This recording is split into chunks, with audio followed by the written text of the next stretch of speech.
This is our real thoughts. Again, Rob doesn't know what we're doing. Rob, since we talked about Nicolas Cage last time, let's talk about the Ghost Rider movies. Both of them. Ugh. Because there's really no point in separating them. We can really talk about both of them in one video, I feel. Hate! Okay, now here, before we even start, this is one question I know everyone's going to want to know the answer to. Which one did you dislike more? The first one or the second one? Because it's a surprisingly tough choice. Like, they're very different, but also very similar in their stupidity. They both have some cool scenes. They both have Nicolas Cage not trying, but then trying at other random moments. The horror of it is, I'm trying to separate the two in my head. To me, it's almost this one giant... The second one, Ghost Rider looked better. Like, he looked like a legitimately cool skull. It was burnt, and the fire really looks like it was, flaming off and stuff. What the fuck even happened in the second one? The second one was the boy with the devil wants to take this boy and consume his body, and like the Antichrist or whatever. That could have been just any shitty, like, late 90s movie with the devil in it. From that time. Literally, like, I feel like I don't think it was late 90s. I think it was early 2000s. I know it was early 2000s, but that's what pissed me... It feels like it. No, that's what pissed me off about it more, is it felt like something that was so antiquated literally by the time it came out. Like, everything had that kind of, like, I would say, like, End of Days and all of that shit. Like, I feel like there was a stretch from, like, the late 90s to the early 2000s where it was all those fucking devils coming back movies. Yeah, that was during the Dark Age again. Yeah, just bland, stupid movies. You know what? I will say this. There was probably in some ways some better action in the second one. You got a little bit more of Cage freaking out. It got more of Cage freaking out, but I hated the story even more. At least the first one, as shitty as it is an origin. Yeah, no, you know what? That story was shitty too. Yeah, it's really hard. See, when you really think about them, it's really hard to choose which one is the worst one. Because everyone's always like, oh, the first one's far worse. Oh, the second one's far worse. Like, there's no everybody's behind. All right, let's one just choice. Compromise and say we hate them both. Yeah, I don't know. I don't like either of them. I never read Ghost Rider religiously. It's the world's most amazing image. Yeah, like that is the coolest looking comic, superhero in the world. The problem is when you're a kid, we weren't exactly rich, so I had to kind of pick and choose which comics we could get, because, we would only get a certain allowance, or our mom would only be like, oh, you can only buy one. So Ghost Rider was always one of those that I really kind of wanted to read, but, catching up and everything. So I lived vicariously through Ghost Rider through, like, other kind of collections, or the Marvel comic cards and stuff, or when he would show up in other comics. So I always do a crossover with X-Men sometimes. Cool. He would show up in some of the X-Men comics we had. So I liked Ghost Rider, and from what I remember of Ghost Rider, this wasn't a very good movie. Well, from what I hear, like, Nicolas Cage was this huge Ghost Rider fan. He has like a tattoo of Ghost Rider and everything, and from what I understand of the character, he's just phoning it in. It just so looks like he's not trying, he's phoning it in until he transforms. Then he goes pure Cage, he goes nuts. Yeah. And that's great. That's what we think we're going to see. And we get a little bit more in the second one, but not much. Yeah, it's really a pick your poison thing, because the first Ghost Rider Cage is less crazy. It at least is an origin story, not a good one. And I feel like maybe it was a little bit more of a coherent narrative, but the second one, I thought the story was even shittier. Kind of like just crappy hand-me-downs from like other bad like late 90s, early 2000s films. But the action was a little better, and Cage was a little crazier. Yeah. But I didn't like the villain really at all. I'll say this, like, if I couldn't tell you. I think, you know what? It's like Lord of the Rings. Instead of thinking of it as 3 individual movies, let's think of it as one giant movie, and in this case, one giant pile of shit. And with the first film, like, if I was a producer and I read the script to that film, I'd be like, okay, needs a rewrite, but this can work. I can totally see, there's good ideas with him riding down the building, him like throwing the chain around the helicopter and bringing it down, fighting That part was actually really cool. Yeah, when there were he's a couple Ghost of Rider scenes that in were the really first cool. Ghost Rider, it's not that bad. It's just the fact the skull looks so silly. It's the effects couldn't keep up. But the idea, like that scene in particular sticks out. It's one of the few scenes I remember, and I'm like, that was fucking badass. Yeah, and him riding down the building was really badass, too. But everything else around it just kind of, that had the taint of David Goyer on it, didn't it? I forget if he was the first one or the second one, but I think he produced the second one. I don't know about the first one. Did he write the first one at all? I don't know. That one I'm really not sure. You gotta look it up. I'll keep talking about it. I need to know. Because he hates David Goyer like more than anything. But because there's something that really stuck out. And that was, I felt the first one was just a carbon copy of Blade. Like, I'm watching it, I'm so? like, Yeah, the villains, the way, like... The villain, yes. That's another the villains, young, spiky Sam hair, Elliott is basically hipster. Whistler. I felt like... that's kind of true. I felt like it just was That might be from the comic, though. And when I saw the trailer for the first Ghost Rider, I really wanted to like it. It looked kind of cool. And Nicolas Cage seemed like, a good choice and everything. And then we're watching, it just sort of seemed like a Saturday morning cartoon almost, with the way they acted and the way the lines were. And she brings a magic 8-ball to her date, just to serve this joke of like, will he show up? No. And it's like, why? What? How? I can't feel bad for that actress, because I feel like she could be a legitimately kind of funny comedic performer, but she had to be quote-unquote serious in this, even though they throw in dumb scenes like that.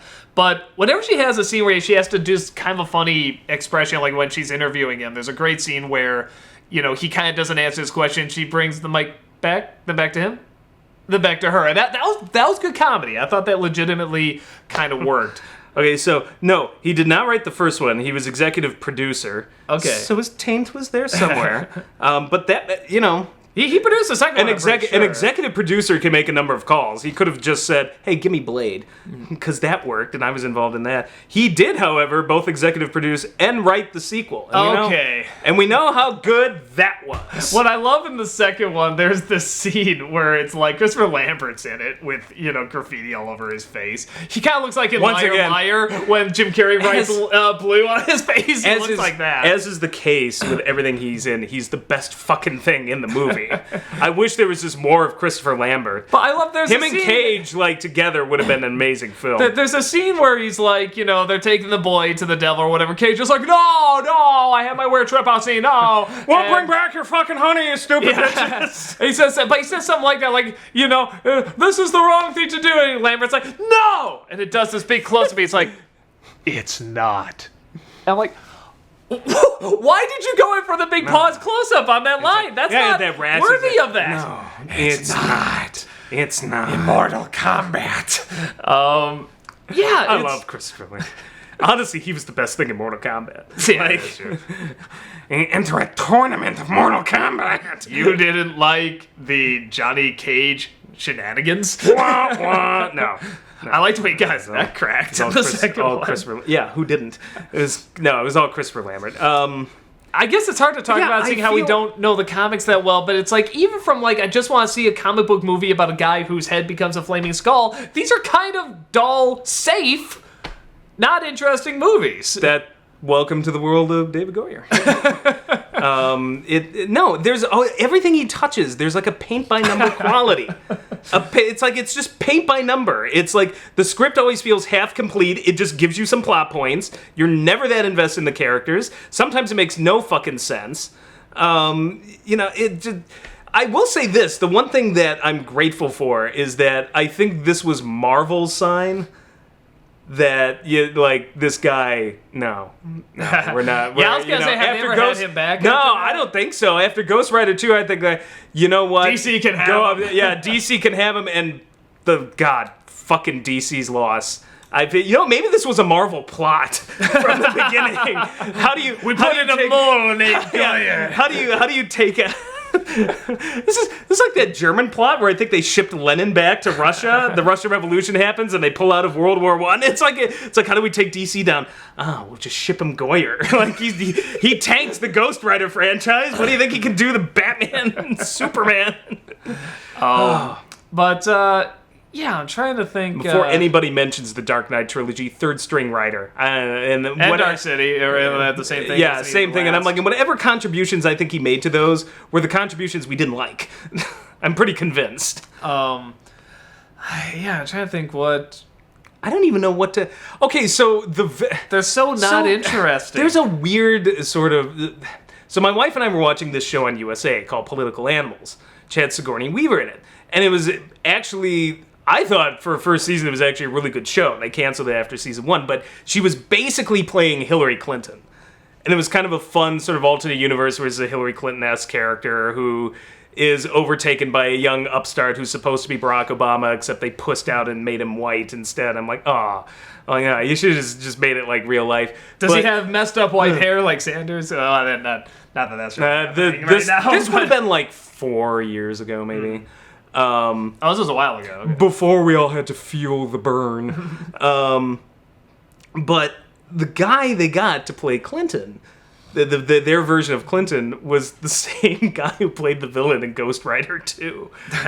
And he just had this slimy southern accent and would just keep saying, oh, sugar bumps, oh, honey bunch. It was so weird because I so loved his performance, but it was not Bill Clinton. I was just like, no, Bill Clinton... No matter what you think of him, has charisma. No, he's like a smooth motherfucker. Yeah, that's his fucking secret. I mean, even Republicans would have to admit it's like, oh no, that asshole's smooth. Yeah. Like, so that dude can get away with murder. Was probably has. Such a used car salesman playing this slimy Clinton character. And I'm just like, ugh. But at the same time, it was so funny to watch. That it was amazing. So why couldn't he bring that to the devil in this? That's what killed me. I'm like, Ghost Rider 2, I'm like, I saw this guy in Political Animals and he was amazing. And in this, he's so boring. I was like, just once, say sugar bumps. Just once. It's me, sugar bumps. Yeah, you know the thing too, at least with the first film, neither film represents what seems like a really good, authentic hell, or a very credible hell. Nor did Spawn, for that matter. No, but with the first one, at least there's a sense that, like, the devil kind of stays out of it. Like, he sort of comes in, makes his deals, and then he kind of goes away. And then years later, he needs the Ghost Rider again because his, son, Antichrist, whatever, is going on a rampage. So he kind of stays out of it. He's the guy in the corner just waiting, as you kind of imagine the devil is. Where with the second one, he's running around, he's just a guy in a black suit in a car saying, "Rah, go faster, rah!" And it's like, that's just not fun to think of the devil that way. Well, and this was a problem with all those films at the time. I felt like their interpretations of hell and the devil were just boring. They were cartoons, like not even entertaining cartoons. Yeah, and I don't like, if you want to have the devil in it, like, I wish they would have given him like a personality. Like something really, like, even if it's not like good, at least it could be like Eddie Redmayne over the top, Jupiter Ascending, sort of like, okay, at least that was entertaining. It was fucking nuts. Or something to match Nicolas Cage and Christopher Lambert. Like, even Nicolas Cage wasn't matching Nicolas Cage. Yeah, I don't know. And